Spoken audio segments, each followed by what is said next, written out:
السلام علیکم دوستو، آج ہم آپ کو بتائیں گے کرامات کا عجیب واقعہ۔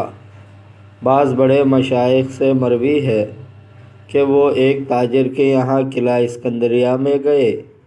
تاجر نے آپ کو مرحباً کہا اور آپ کے آنے پر بہت خوش ہوا۔ شاہ نے اس تاجر کی دیوان خانے میں پورے مکان کی مقدار میں 2 قیمتی فرش بچھے ہوئے دیکھے جو ملک روم میں مستعمل ہے۔ انہوں نے تاجر سے مانگا، اسے بہت گرا گزرا اور کہا حضرت میں اس کی قیمت ادا کروں گا۔ شاہ نے انکار کیا اور کہا میں یہیں بیعین ہی چاہتا ہوں۔ پھر کہا اگر تم لینا ہی چاہتے ہو تو ایک لے لو۔ چنانچہ شاہ نے ایک فرش اٹھا لیا اور وہاں سے چلے گئے۔ اس وقت اس تاجر کے 2 لڑکے مسافر تھے، ہندوستان گئے تھے۔ ہر ایک ان میں سے الگ الگ جہاز پر تھا۔ ایک مدت کے بعد ان کے باپ نے سنا کہ ایک ان دونوں میں سے ماہ کشتی کے غرق ہوا اور سارا مال اور ساتھی بھی ڈوب گئے، اور دوسرا عدن میں سلامتی کے ساتھ آیا۔ پھر ایک مدت کے بعد قریب اسکندریہ کے آ پہنچا۔ اس کا باپ ملاقات کے واسطے شہر سے باہر آئے تو دیکھا کہ وہ فرش بیعین ہی جس کو شیخ نے مانگ لیا تھا لدا ہوا آ رہا ہے۔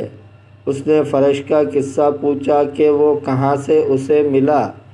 کہا ابا جان، اس فرش کا عجیب قصہ ہے اور ایک بڑی کرامات ہے۔ باپ نے کہا بیٹا بیان کرو، وہ کیا ہے؟ کہا میں اور میرا بھائی ہم دونوں اچھی ہوا میں ملک ہند سے چلے۔ ہم الگ الگ کشتی پر سوار تھے۔ جب بیچ سمندر میں پہنچے تو ہوا مخالف چلی اور ہم پر حالت تنگ ہو گئی اور دونوں کشتیاں کھل گئی اور ان کے تخت الگ ہو گئے۔ ہم سب نے اپنا حال اللہ کے سپرد کر دیا اور اپنی اپنی کشتی پر بیٹھے رہے۔ ناگہاں ایک شیخ آئے اور ان کے ہاتھ میں یہ فرش تھا۔ انہوں نے اس میں کشتی باندھا اور ہم سلامت چلے اور کشتی اس فرش میں بندھی ہوئی تھی۔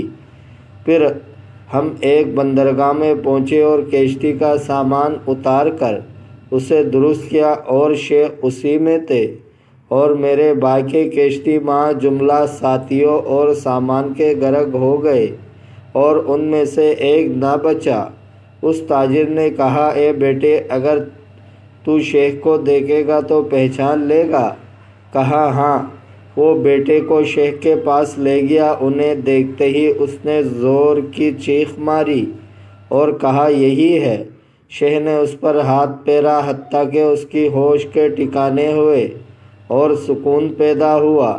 اور اس وقت تاجر نے کہا حضرت آپ نے حقیقت امر کا اظہار کیا نہ کیا تاکہ میں دوسرا فرش بھی دے دیتا۔ شیخ نے کہا اسی طرح اللہ تعالیٰ کا ارادہ تھا۔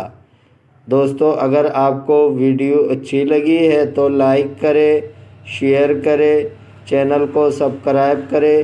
اپنا بہت سارا خیال رکھیے گا۔ اللہ حافظ۔